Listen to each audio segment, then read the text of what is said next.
Јас сум за засилени мерки во борбата против корупцијата.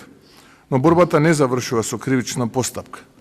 Борбата мора да заврши со одземање на незаконски стекнат имот, затоа што криминалот не смее да се исплати. Украденото мора да се врати кај народот. Токму затоа ги воспоставуваме овие механизми, токму затоа денес го конституираме овој совет.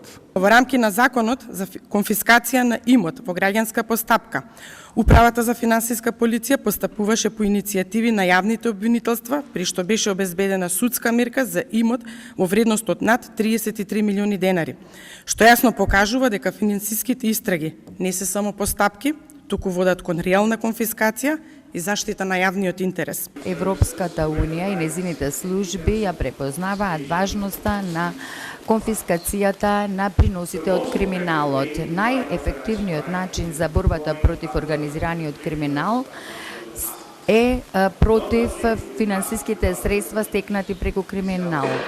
Не само поврат на средствата, со што се расчленуваат криминалните организации кои што функционираат во рамките и надвор од Европската Унија.